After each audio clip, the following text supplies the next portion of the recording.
Guys here. Today I am going to discuss chapter number 6 और chapter number 6 है हमारा kingdom प्रोक्रियोटी। Kingdom प्रोक्रियोटी के अंदर हमने जो है वो पीछे प्रीवियस लेक्चर्स के अंदर जो है वो डिस्कस किया था न्यूट्रिशन इन बैक्टीरिया के बारे में। आज जो चीज़ हमने डिस्कस करनी है that is the respiration in bacteria. Bacteria जो है रेस्पायरेशन के लिहाज से हमने उनको मुख्तलिफ हिस्सों के अंदर कैटेगराइज किया हुआ है। कुछ ऐसे बैक्टीरिया हैं जिनको जो है रिक्वायरमेंट ऑक्सीजन के हवाले से, कुछ ऐसे बैक्टीरिया हैं जो कि फॉर एग्ज़ाम्पल एरोबिक बैक्टीरिया हम उन्हें कहते हैं, जो कि इन the presence of oxygen grow करते हैं। कुछ ऐसे बैक्टीरिया हैं वो विदाउट ऑक्सीजन जो है वो ग्रो कर सकते हैं। कुछ ऐसे बैक्टीरिया हैं जो कि स्मॉल अमाउंट में जो है उन्हें ऑक्सीजन चाहिए होती है। कुछ ऐसे बैक्टीरिया हैं कि उन्हें ऑक्सीजन मिल जाए तो उस पर भी जो है वो अपने काम को जो है वो चला सकते हैं, ना मिले तो भी वो मतलब प्रेजेंस ऑफ ऑक्सीजन या एब्सेंस ऑफ ऑक्सीजन दोनों कंडीशंस में ग्रो कर सकते हैं। हमने बैक्टीरिया को इस लिहाज से कैटेगराइज किया हुआ है। एरोबिक बैक्टीरिया ऐसे बैक्टीरिया हैं जो कि ग्रो करते हैं। कैसे ग्रो करते हैं? In presence of oxygen. इन्हें प्रेजेंस चाहिए, किस चीज़ की? ऑक्सीजन की प्रेजेंस चाहिए, तब ये जो है वो ग्रो कर सकेंगे। एरोबिक बैक्टीरिया हम इनको कहेंगे। और कुछ ऐसे बैक्टीरिया हैं जो कि ग्रो कर सकते हैं। कैसे ग्रो कर सकते हैं? विदाउट ऑक्सीजन, मतलब without the presence of oxygen. Oxygen के बगैर भी ये जो है वो ग्रो कर सकते हैं, इनके अंदर ये सलाहियत होती है। जबकि कुछ ऐसे हैं जो कि फैकल्टेटिव हैं, इनके लिए जो है वो एब्सेंस या फिर प्रेजेंस हो पड़ी किस चीज़ की? ऑक्सीजन की, तो ये दोनों कंडीशंस में क्या कर सकते हैं? ग्रो कर सकते हैं। तो इनमें ये सलाहियत है कि ये ऐसे बैक्टीरिया हैं जो कि एब्सेंस ऑफ ऑक्सीजन में भी या प्रेजेंस ऑफ ऑक्सीजन दोनों कंडीशन में जो है वो ग्रो कर सकते हैं। ऐसे ही कुछ ऐसे बैक्टीरिया हैं जिनको सिर्फ़ और सिर्फ स्मॉल अमाउंट के अंदर जो है वो चाहिए होती है ऑक्सीजन, तो ऐसे बैक्टीरिया को हम नाम देते हैं that are called as microaerophilic. तो हमने यूं कैटेगराइज किया हुआ है। कुछ ऐसे हैं जो कि ग्रो करते हैं in the presence of oxygen, कुछ ऐसे हैं जो कि ग्रो करते हैं विदाउट ऑक्सीजन, कुछ ऐसे हैं जो कि एब्सेंस ऑफ ऑक्सीजन या प्रेजेंस ऑफ ऑक्सीजन दोनों कंडीशंस पे ग्रो कर सकते हैं। कुछ ऐसे हैं जिन्हें स्मॉल अमाउंट चाहिए होती है ऑक्सीजन की, उस कंडीशन पे ग्रो करते हैं। इन चार लिहाज से हमने बैक्टीरिया को कैटेगराइज किया हुआ है। ऐसे बैक्टीरिया जो कि ग्रो करते हैं in the presence of oxygen, तो ऐसे बैक्टीरिया को हम नाम देते हैं that are called as aerobic bacteria. ठीक है, ऐसे बैक्टीरिया क्या कहलाते हैं? एरोबिक बैक्टीरिया कहलाते हैं। एरोबिक बैक्टीरिया में हमारे पास एग्जाम्पल अक्सर आती है, वो है जी सूडोमोनास की। ये एक ऐसा बैक्टीरिया है that is the aerobic bacteria जो कि प्रेजेंस ऑफ ऑक्सीजन के अंदर जो है बेसिकली ग्रो कर सकता है। ये इसकी एग्जाम्पल के अंदर बेसिकली सूडोमोनास जो है वो शामिल है। इसी तरह हम एन एरोबिक बैक्टीरिया की बात करें तो एन एरोबिक बैक्टीरिया में जो हमारे पास एग्जाम्पल आती है दैट इज़ द स्पायरोकीट। तो यहाँ पर स्पायरोकीट ऐसे बैक्टीरिया हैं पड़े, स्पायरोकीट्स ये ऐसे बैक्टीरिया हैं पड़े जो कि ग्रो करते हैं विदाउट ऑक्सीजन। मतलब ऑक्सीजन जो है अगर उसकी प्रेजेंस नहीं है तो उसके बावजूद ये बैक्टीरिया जो है इनके अंदर ये एबिलिटी है कि दे कैन ग्रो, वो ये ग्रो कर सकते हैं। ऑक्सीजन की मौजूदगी के बगैर भी ये ग्रो कर सकते हैं। तो ऐसे ही कुछ और बैक्टीरिया हैं जो कि एब्सेंस ऑफ ऑक्सीजन या प्रेजेंस ऑफ ऑक्सीजन दोनों कंडीशंस में ये क्या करते हैं? ग्रो कर सकते हैं। और ऐसे बैक्टीरिया में जो हमारे पास एग्जांपल सामने आती है that is the famous one, जिसे हम नाम देते हैं that is called as Escherichia coli या ई कोलाई का नाम अक्सर आप लोगों ने सुना होगा। ये बैक्टीरिया प्रेजेंस ऑफ ऑक्सीजन हो तब भी ग्रो कर जाता है या एब्सेंस ऑफ ऑक्सीजन हो तब भी ग्रो कर जाता है। हमारे जो इंटेस्टाइन है, जो हमारा स्टमक है, मीन्स हम यूँ कह लें कि हमारा जो गैस्ट्रो इंटेस्टाइनल ट्रैक है, जीआईटी है, उसके अंदर बेसिकली ये क्या है? ये मौजूद है पड़ा। This one is the famous one Escherichia coli, अक्सर इसका नाम आप लोगों ने सुना होगा। तो ये क्या है? ये है एब्सेंस ऑफ ऑक्सीजन या फिर प्रेजेंस ऑफ ऑक्सीजन, दोनों कंडीशन में ये बैक्टीरिया ग्रो कर सकता है। ऐसे ही कुछ ऐसे बैक्टीरिया हैं जिन्हें हम नाम देते हैं माइक्रो एरोफिलिक। देखें नाम उसका जो है वो इंडिकेट कर रहा है माइक्रो, बहुत स्मॉल अमाउंट में इन्हें ऑक्सीजन जो है इसकी रिक्वायरमेंट होती है और ये उसके अंदर क्या कर सकते हैं? ग्रो कर सकते हैं। इसकी एग्जांपल के अंदर हमारे पास शामिल है दैट इज़ कॉल्ड एज कंपाइलोबैक्टर। इसे हम यहाँ पर एग्जांपल में जो है वो जो बैक्टीरिया शामिल है दैट इज़ कॉल्ड एज कंपाइलोबैक्टर। ये इसकी एग्जाम्पल के अंदर शामिल है कंपाइलोबैक्टर। ये इसे स्मॉल अमाउंट ऑफ ऑक्सीजन चाहिए होती है और वहाँ पर ये ग्रो कर सकता है। तो इस लिहाज से हमने बैक्टीरिया को 4 हिस्सों के अंदर कैटेगराइज किया हुआ है रेस्पायरेशन के हवाले से। Aerobic bacteria, anaerobic bacteria, facultative bacteria और चौथे नंबर पे है हमारे पास माइक्रो एरोफिलिक बैक्टीरिया। ये चार कैटेगरीज जो है हमने बैक्टीरिया की रेस्पायरेशन के हवाले से बना दी। नेक्स्ट जो हमारा टॉपिक है डिस्कशन का, that is the growth and reproduction. Growth and reproduction क्या होता है डियर स्टूडेंट्स? बैक्टीरिया के अंदर जो है वो ग्रोथ का प्रोसेस किस तरह से है, किस तरह से बैक्टीरिया ने रिप्रोड्यूस करवाना है, तो इस हवाले से हमने जो है वो डिस्कस करना है। सबसे पहली और सबसे इम्पॉर्टेंट चीज़ है कि बैक्टीरिया में सबसे ज़्यादा पाए जाने वाले जो रिप्रोडक्शन का मेथड है that is the asexual reproduction, और दूसरे नंबर पे इसके पास सेक्सुअल रिप्रोडक्शन मौजूद है पड़ी, लेकिन सेक्सुअल रिप्रोडक्शन बहुत कम इनके अंदर देखी गई है, एसेक्सुअल रिप्रोडक्शन इनके अंदर जो है वो बहुत ज़्यादा देखी गई है। जब ये बैक्टीरिया रिप्रोडक्शन कर लेते हैं तो ये इनके ग्रोथ का सिलसिला किस तरह से चलता है ये आज हमने डिस्कस करना है। सबसे पहली चीज़ है बेसिकली ग्रोथ एंड रिप्रोडक्शन में बैक्टीरिया क्या कर रहे होते हैं? बैक्टीरिया इंक्रीज कर रहे होते हैं इन नंबर के अंदर जो है ये इंक्रीज कर रहे होते हैं, ये डबल हो रहे होते हैं। बैक्टीरियल सेल नंबर में इंक्रीज करता जा रहा होता है, 1 से 2, 2 से 4, 4 से 8, इस तरह से इनकी डिवीजन होती जा रही होती है। और इस प्रोसेस का बेसिकली नाम क्या है? बाइनरी फिशन है। बाइनरी फिशन के थ्रू बैक्टीरिया क्या करते हैं? अपने आप को जो है वो मल्टीप्लाई करके, अपने आप को जो है वो डिवाइड करके 1 से 2 में टूट जाना। Binary fission is basically division है, ये एक ऐसी डिवीजन है जिसमें जो है वो क्या होता है, इस डिवीजन में एक सेल, ऐसी डिवीजन है जिसमें एक सेल जो है सिंगल सेल वो डिवाइड हो जाता है इनटू 2। ये 2 सेल्स के अंदर जो है इसकी डिवीजन हो जाती है, एक सेल 2 के अंदर डिवाइड हो जाता है। बाइनरी से क्या मुराद होता है? 2। फिशन से मुराद होता है टूटना। तो ये बाइनरी फिशन के प्रोसेस के थ्रू एक सेल 2 के अंदर क्या हो जाता है? डिवाइड हो जाता है। तो बैक्टीरिया के अंदर बेसिकली ये प्रोसेस पाया जाता है जिसमें एक सेल 2 में डिवाइड हो जाता है। ये एक ऐसी डिवीजन है जिसमें एक सिंगल सेल बेसिकली, ये एक सेल किसके अंदर डिवाइड हो रहा है? इन 2 सेल्स के अंदर डिवाइड हो रहा है, ये भी सेल और इससे जो है अल्टीमेटली ये भी सेल बन रहा है। तो यूं बाइनरी फिशन के थ्रू बैक्टीरिया क्या कर रहे हैं? अपने आप को रिप्रोड्यूस करवा रहे हैं।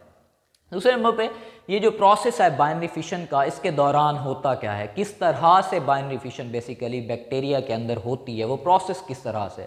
सबसे पहले देखें कि अगर फॉर एग्जांपल ये एक बैक्टीरियल सेल है, इस बैक्टीरियल सेल के बाहर सबसे पहली चीज़ है बैक्टीरियल सेल के बाहर ये वाला जो स्ट्रक्चर है दैट इज़ कॉल्ड एज, ये उनकी सेल वॉल है पड़ी, सबसे आउटर मेम्ब्रेन है, सेल वॉल बैक्टीरिया के पास मौजूद है पड़ी, ठीक है। तो ये वाली सेल वॉल है और इसके अंदर बेसिकली इस चीज़ को पहले सबसे पहले क्लियर कर लें तो इसके अंदर बेसिकली यहाँ पर मौजूद है पड़ी, ये ब्लैक कलर के अंदर जो इंडिकेट की जा रही है ये इस बैक्टीरिया की सेल मेम्ब्रेन है पड़ी। ये चीज़ें हम ऑलरेडी पीछे आने वाले वीडियो लेक्चर्स के अंदर इन चीज़ों को हम डिस्कस कर चुके हैं बैक्टीरियल सेल के स्ट्रक्चर को। तो दैट इज़ कॉल्ड एज, इसे हम नाम देते हैं, ये बैक्टीरिया की क्या है? सेल मेम्ब्रेन है पड़ी। अब ज़रा सुने किस तरह से डिवीजन होनी है। सबसे पहला काम तो ये करना है, बैक्टीरिया ने अपने इस सेल के साइज को इनलार्ज करना है। सबसे पहला स्टेप यही है कि बैक्टीरिया ने क्या करना है, ये जो पेरेंट सेल है जिसने डिवीजन करनी है उसके जो साइज है पेरेंट सेल, उसके साइज को क्या करेंगे? बढ़ा देंगे, वो क्या हो जाएगा? इनलार्ज हो जाएगा। पहला स्टेप तो यूँ होगा। फॉर एग्जाम्पल ये एक ऐसा सेल था जो कि इनलार्ज हो चुका है, ठीक है, ये पेरेंट सेल है। अब इसके अंदर जो पड़ा हुआ इनका डीएनए है या इनका जो है वो मटेरियल है, for example this one is the DNA. इस मटेरियल को बैक्टीरिया क्या करेगा? इसी मटेरियल को इंक्रीज कर लेगा, यहाँ से इसे डबल कर लेगा, उसकी बेसिकली डुप्लीकेशन बनवा लेगा, उसकी अमाउंट यूँ बढ़ा लेगा। That is the DNA. ये बैक्टीरिया की कौन सी चीज़ मौजूद है पड़ी? ये उसका डीएनए या उसका जीनोम जो है ये मौजूद है पड़ा, या उसका क्रोमोसोम बेसिकली मौजूद है पड़ा। तो दूसरे स्टेप के अंदर बैक्टीरिया ने क्या किया कि अपने उस क्रोमोसोम को क्या कर लिया है जी? डुप्लीकेट कर लिया, उसकी अमाउंट को बढ़ा लिया, ठीक है। जब इसने अपनी अमाउंट को बढ़ा लेना है, अब क्या होगा कि अमाउंट जब डुप्लीकेट हो जानी है, अब ये सेपरेट होगी, अलहदा होगी, ये 2 हिस्सों में डिवाइड होगी। ये किस तरह से होगा?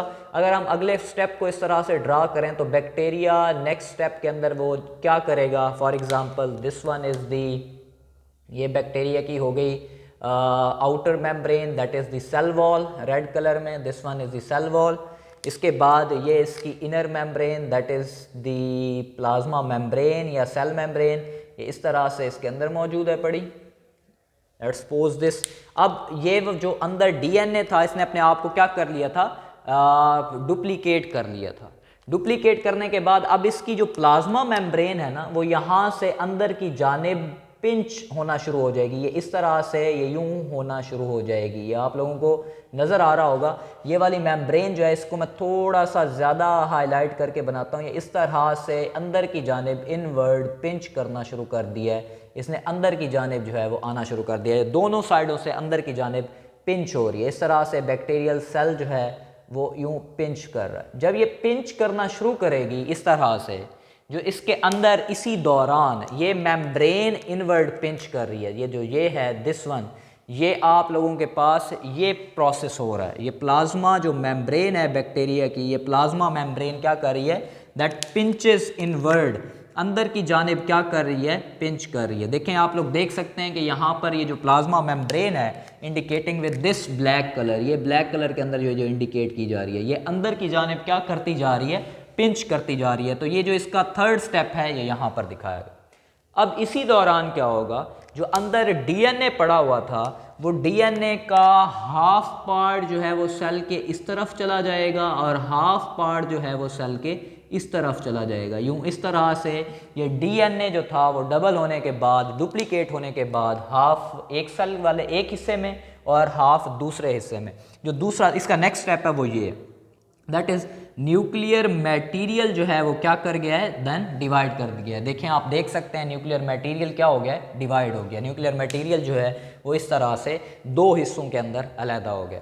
जब ये न्यूक्लियर मटेरियल डिवाइड हो जाता है, प्रॉपरली अलहदा हो जाता है, इधर से मेम्ब्रेन भी बाकायदा तौर पर पिंच ऑफ हो चुकी होती है। मतलब ये नेक्स्ट स्टेप अगर हम देखें तो नेक्स्ट स्टेप इस तरह से हो चुका होगा। देखें जी, let's suppose this one is the plasma cell wall, ये इसकी सेल वॉल हो गई, bacterial cell wall, and this one is the plasma membrane.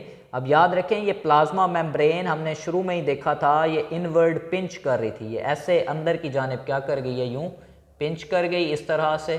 This one, ये स्ट्रक्चर इस तरह से बन जाएगा और ये इस तरह से मेम्ब्रेन इस तरह से हो जाएगी। ठीक है, अब देखें आप लोग देख सकते हैं जो मटेरियल है डीएनए वो हाफ इधर इस सेल में चला गया और कुछ इस सेल में आ गया। और देखा जाए तो मेम्ब्रेन ने यहीं पे ही डिवीजन कर दिया है, दो सेल बन चुके हैं एक वेजिटेटिव सेल के अंदर। अब क्या होगा, अब फर्दर जो सेल वॉल है, जो बाहर रेड कलर वाली वॉल है, वो अब अपने फंक्शन को परफॉर्म करेगी। यहाँ पर इसी को यहीं से आगे जो है वो ड्रा कर लेते हैं। फॉर एग्जांपल दिस वन, देखें फॉर एग्जांपल सबसे बाहर वाली कौन सी थी, ये सबसे बाहर वाली this one is the cell wall, ये सेल वॉल मौजूद है पड़ी। ठीक है, और इसके अंदर कौन सी चीज़ मौजूद थी, that is the cell membrane. ये सेल मेम्ब्रेन अंदर मौजूद है पड़ी और वो यूं अंदर की जानिब पिंच कर चुकी है एक दूसरे के साथ। यूं मेम्ब्रेन जो है वो यहाँ से इस तरह से ये पिंच हो चुकी हैं, ये ऐसे। ठीक है, ये मटेरियल यहाँ पर मिल चुका है और यहाँ पर इनका डीएनए मौजूद है पड़ा और यहाँ पर भी डीएनए। अब क्या होगा कि जो सेल वॉल है वो भी अंदर की जानिब यूं इनवर्ड ग्रो करेगी इस तरह से, और इधर से भी सेल वॉल जो है वो क्या करेगी, यूं अंदर की जानिब जो है वो अपने आप को ग्रो करना शुरू कर देगी। सेल वॉल भी अब इसे अंदर से डिवाइड करने के लिए इसके अंदर क्या कर रही है, ग्रो कर रही है। इस तरह से दिखाया जाए तो ये इस तरह से स्ट्रक्चर बन चुका होगा। लेट्स सपोज लाइक दिस, इस तरह से। अब देखें आप इन जगहों पे देख सकते हैं कि ये जो सेल वॉल है उसने भी अंदर की जानिब जो है वो इनवर्ड मूव कर रही है ताकि यहाँ से इस सेल को बाकायदा तौर पर दो हिस्सों में डिवाइड कर दे, और थोड़े से ही टाइम के बाद ये सेल बाकायदा तौर पर इस तरह से डिवाइड हो चुका होगा। इस तरह से ये एक सेल ये बन चुका होगा और एक सेल जो है वो ये बन चुका होगा। ये उनके बाहर वाली सेल वॉल्स और अल्टीमेटली ये इसके अंदर वाली मेम्ब्रेन्स इस तरह से, और सिमिलरली इसके पास भी सेल मेम्ब्रेन। और आप देख सकते हैं कि एक सेल दो हिस्सों के अंदर डिवाइड हो चुका है, एक मटेरियल यहाँ पर एक मटेरियल यहाँ पर। ये क्या बन चुके हैं, these are the daughter cells. ये डॉटर सेल्स जो है वो एक इस सेल से बन चुके हैं। तो तो ये पूरा स्टेप इस तरह से इन प्रोसेसेस के अंदर क्या हो रहा है, कंप्लीट हो रहा है। This is the growth reproduction in bacteria. ये इस तरह से बाइनरी फिशन का प्रोसेस होता है बैक्टीरिया की बॉडी के अंदर, इस तरह से ये बाइनरी फिशन के प्रोसेस में जाती हैं। अब यूँ है, देखें ये जो सारा सिलसिला हुआ, ये फॉर एग्जांपल ये वाला सेल था, इसने ये स्टेप लिया कि मेम्ब्रेन अंदर की जानिब इनविजिनेट की, फिर ये वाला मटेरियल डिवाइड हुआ, फिर ये अंदर से सेल वॉल भी अंदर चली गई और 2 सेल्स बन गए।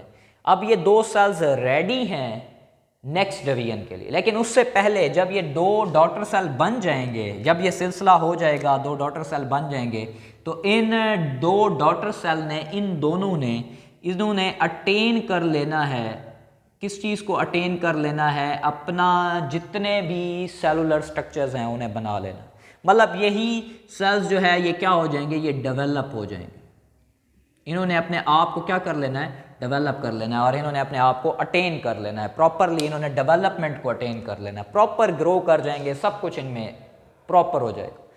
अब ये सेल्स दोबारा से किस में जाएंगे, डिवीजन में जाएंगे। जाहिर सी बात है, इन्होंने डिवाइड करके नए सेल्स को बनाना है। बैक्टीरिया हर वक्त डिवीजन के प्रोसेस में रहते हैं, तभी इनकी अमाउंट बहुत ज़्यादा है इस यूनिवर्स के ऊपर, इस प्लैनेट अर्थ के ऊपर।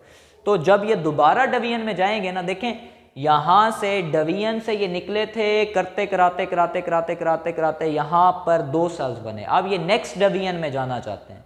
इसी नेक्स्ट डिवीजन, एक डिवीजन से दूसरी डिवीजन तक का जो टाइम होता है, मतलब फॉर एग्जांपल यहाँ से यहाँ तक ये एक डिवीजन हुई, इस एक डिवीजन से दूसरी डिवीजन तक का जो टाइम होता है, मतलब जब बैक्टीरिया के ये जो बने हैं डॉटर सेल्स, ये दोबारा डिवाइड करने लगेंगे, इस टाइम इंटरवल को, इस गैप को हम नाम देते हैं, that is called age generation time. That is the important short question. अक्सर शॉर्ट क्वेश्चन में ये पूछा जाता है, व्हाट इज़ जनरेशन टाइम।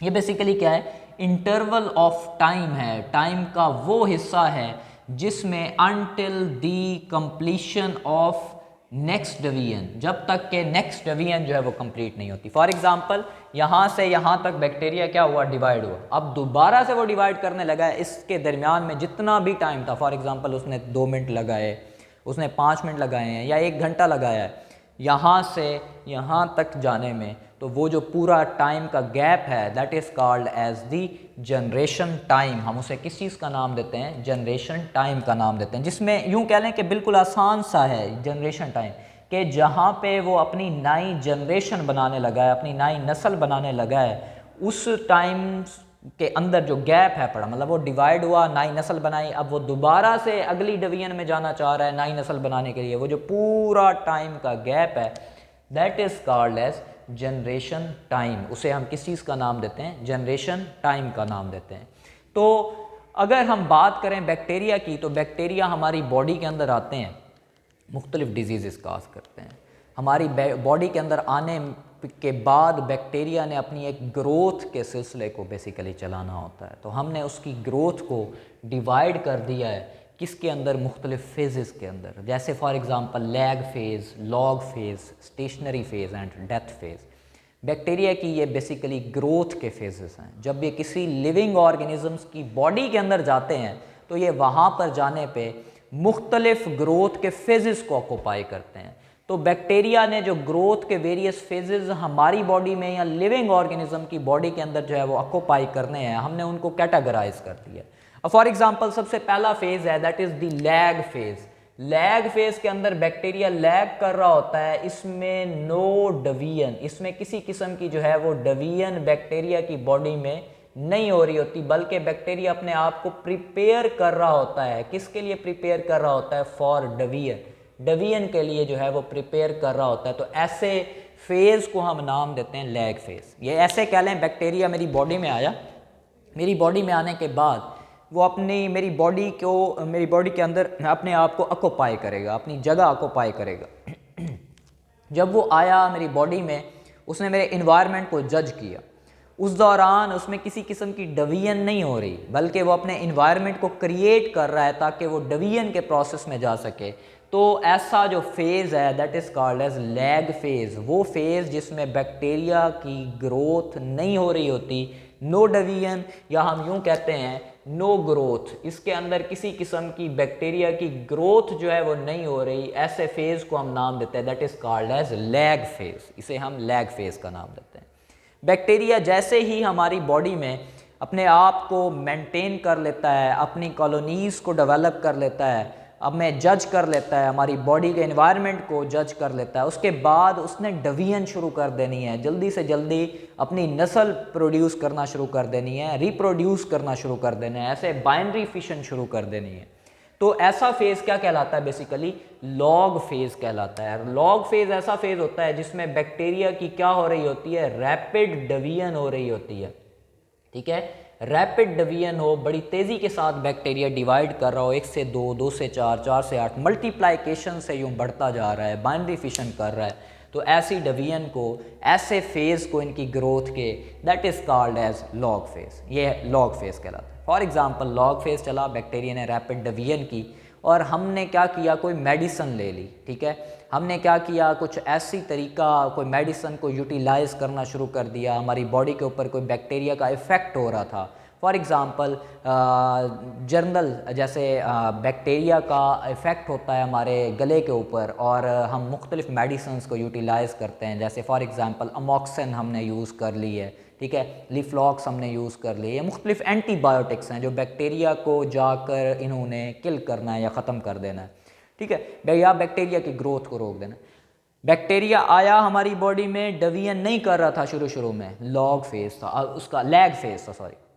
जब वो डिवीजन करना शुरू कर दिया उसने, that is called as the log phase, ये लॉग फेज़ हो गया। हमें पता चला, हमने मेडिसिन ले ली, हमने जैसे ही मेडिसिन ली, उस मेडिसिन ने जाके बैक्टीरिया की ग्रोथ को रिड्यूस करना शुरू कर दिया। एक टाइम ऐसा आएगा जब बैक्टीरिया की जो ग्रोथ है, मतलब बैक्टीरिया की यूं कह लें कि जो ग्रोथ रेट है ना, वो इज़ इक्वल टू हो जाता है, किसके इज़ इक्वल टू हो जाता है? डेथ रेट के, ठीक है। Growth is equal to death हो जाती है, जितने वो रिप्रोड्यूस कर रहे होते हैं उतने वो मर रहे होते हैं। क्यों? क्योंकि हमने मेडिसिन ले ली है, वो मेडिसिन अपने इफेक्ट को शो कर रही है। मीन्स बैक्टीरिया तो लगा हुआ है कि तेज़ी से मैं अपनी क्या करूं, ग्रोथ करूं, रिप्रोड्यूस करूं और यहाँ पे पूरा ऑक्यूपाई कर लूँ। लेकिन हमें पता चल गया, हमने मेडिसिन ले ली, मेडिसिन लेने पे क्या हुआ कि बैक्टीरिया जो है वो चला जाता है, किसके अंदर चला जाता है? बेसिकली उसकी जो जितनी ग्रोथ हो रही होती है, फॉर एग्जांपल 5 बैक्टीरिया बन रहे हैं, तो ऐसे ही 5 बैक्टीरिया की क्या हो रही होगी? डेथ हो रही होगी। तो ऐसे लगता है कि बैक्टीरिया स्टैटिक कंडीशन में चला गया है, that is called as stationary phase. ये क्या कहलाता है? स्टेशनरी फेज़ कहलाता है, जिसमें growth rate is equal to death rate हो जाता है। और ये कब होता है? जब हमने किसी किस्म की मेडिसिन को यूटिलाइज़ की है। फिर एक टाइम ऐसा आता है जब मेडिसिन जो है वो टोटली ओवरकम कर लेती है, उसका पूरा गलबा आ जाता है कि वो बैक्टीरिया को टोटली किल करना शुरू कर देती है, मतलब बैक्टीरिया के असर को ख़त्म करना शुरू कर देती है। मेडिसिन जो है वो अपना असर, एक टाइम ऐसा आता है, जैसे फॉर एग्जांपल हम कोई मेडिसिन लेते हैं, उसका असर शुरू में वैसा नहीं होता, आहिस्ता आहिस्ता मेडिसिन अपने असर को दिखाना शुरू करती है। जैसे ही बैक्टीरिया के ऊपर मेडिसिन ने अपना असर दिखाना शुरू कर दिया, जैसे ही बैक्टीरिया जो है वो ज़्यादा किल होना शुरू हुए, that phase is called as death phase. इससे हम डेथ फेज़ भी कहते हैं और इसे हम डिक्लाइन फेज़ भी कहते हैं। इस फेज़ के दौरान बैक्टीरिया जो है उसमें डिक्लाइन आ जाता है। अब फॉर एग्ज़ाम्पल अगर हम इसे ग्राफिकली देखें तो ग्राफिकली कुछ इस तरह से हमारे पास ये फेजेस बनते हैं। जैसे फॉर एग्ज़ाम्पल सबसे पहले है जी लैग फेज़। लैग फेज़ में बैक्टीरिया स्टैटिक है, रुका हुआ है, कोई ग्रोथ नहीं हो रही। लेकिन जैसे ही लॉग फेज़ शुरू होता है, बैक्टीरिया की ग्रोथ रेट भी बढ़ रही है, कर्व भी देखें बढ़ती जा रही है। स्टेशनरी फेज़ के ऊपर आकर बैक्टीरिया की ये जो कर्व है वो बिल्कुल सीधी हो जाती है, death rate is equal to किसके? ग्रोथ रेट के बराबर हो जाता है। लेकिन डिक्लाइन फेज़ में बैक्टीरिया फौरी तौर पर क्या होना शुरू हो जाते हैं? कम होना शुरू हो जाता है। तो यहाँ पर जो ये फेज़ है जहाँ पर बैक्टीरिया की ग्रोथ नहीं हो रही, दैट इज़ कॉल्ड एज, इसे हम नाम देते हैं that is the lag phase. जब बैक्टीरिया ने अपने आप को ऑक्यूपाई कर लिया, पूरा कंट्रोल हो गया, इसने लॉग फेज़ में आ गया, अपनी ग्रोथ को बढ़ा देगा। लेकिन जब डेथ और ग्रोथ इक्वल हो जाएगी तो that is called as the stationary phase. यहाँ पर देखें आपको कर्व सीधी दिखाई दे रही है, मीन्स के डेथ रेट और ग्रोथ रेट बराबर हो गया। और डिक्लाइन फेज में जो है वो क्या होता है, बैक्टीरिया की बहुत ज़्यादा डेथ होती है और अल्टीमेटली ये कर्व जो है वो नीचे आ रही है। तो इस तरह हम इसे ग्राफिकली भी रिप्रेजेंट कर सकते हैं बैक्टीरिया की जो फेजेस ऑफ ग्रोथ हैं उनको। बैक्टीरिया मैंने शुरू में बात की can also reproduce sexually, sexually भी रिप्रोड्यूस कर सकते हैं। अगर हम सेक्सुअली रिप्रोडक्शन की बात करें तो that is called as conjugation. हम इसे किस चीज़ का नाम देते हैं, कॉन्जुगेशन का नाम देते हैं। अब ये कॉन्जुगेशन बेसिकली किस तरह से होती है, बैक्टीरिया फॉर एग्जांपल एक बैक्टीरिया ये है और एक बैक्टीरिया ये है, ये चीज़ हम ऑलरेडी भी डिस्कस कर चुके हैं। अब इन बैक्टीरिया में इसको थोड़ा सा मैं जो है इस तरह से बना लेता हूँ। फॉर एग्जांपल एक बैक्टीरिया ये और एक बैक्टीरिया ये दो बैक्टीरिया, इनकी बॉडी के ऊपर खास किस्म की हॉलो नॉन हेलिकल अपेंडेजेस मौजूद होती हैं। इस तरह से कुछ साख्तें मौजूद होती हैं दोनों की, हर बैक्टीरिया की ये बॉडी के ऊपर इस तरह से ये अपेंडेजेस हैं पड़ी। ये फ्लैजेला से थोड़ी सी छोटी होती हैं। ये इस तरह से ये अपेंडेजेस मौजूद हैं पड़ी बैक्टीरिया के पास इसकी बॉडी सरफेस के ऊपर। ज़रूरी नहीं है ये एक हों, बहुत सारी होती हैं। और इन अपेंडेजेस का नाम है दैट इज़ कॉल्ड एज, इन्हें हम नाम देते हैं दैट इज़ कॉल्ड एज पिली। ठीक है, ये पिली कहलाती हैं, या फिर इन्हें दूसरा भी एक नाम दिया जाता है that is also called as sex pili. इन्हें सेक्स पिली भी कहा जाता है। इसके थ्रू क्या होता है, जो बैक्टीरिया के अंदर यहाँ पर इसका ये डीएनए फॉर एग्जांपल खड़ा हुआ है और इसका ये डीएनए खड़ा हुआ है, इसके डीएनए का जो फ्रैगमेंट है वो मूव करके इधर आ जाएगा इस तरफ, और इसके डीएनए के फ्रैगमेंट थोड़े से मूव करके इस तरफ आ जाएंगे।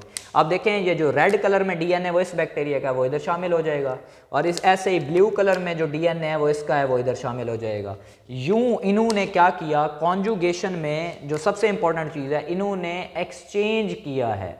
क्या किया है जी, एक्सचेंज किया है। किसको, सेगमेंट्स को, पूरे डीएनए को नहीं, सारा डीएनए नहीं आया, उसके सेगमेंट्स को एक्सचेंज किया है, सेगमेंट्स ऑफ डीएनए। और यूं ये दो बैक्टीरिया इसके अंदर इन्वॉल्व हुए हैं, इस वजह से हम नाम दे रहे हैं that is the sexual reproduction, जिसमें दो चीज़ें इन्वॉल्व हों, दो पेरेंट्स इन्वॉल्व। तो यूं जब दो इन्वॉल्व हुए हैं तो इसे हम नाम देते हैं बेसिकली सेक्सुअल रिप्रोडक्शन, और ये प्रोसेस का नाम है कॉन्जुगेशन। कॉन्जुगेशन को अगर डिफाइन किया जाए तो ये एक्सचेंज ऑफ सेगमेंट्स या एक्सचेंज है सेगमेंट्स ऑफ डीएनए, जो डीएनए के सेगमेंट्स हैं उनका एक्सचेंज किसके मदद से, with the help of these sex पिलाई। इन सेक्स पिली की मदद से जब एक्सचेंज ऑफ सेगमेंट्स होता है, डीएनए के सेगमेंट्स एक्सचेंज होते हैं, तो इसे हम नाम देते हैं that is called as the conjugation. तो इस तरह से बैक्टीरिया ने ग्रोथ एंड रिप्रोडक्शन के प्रोसेस को जो है वो कंप्लीट आउट करना होता है। This is the whole story about the growth and reproduction in bacteria. Hope so it will be helpful for you people. Thank you so much. Allah Hafiz.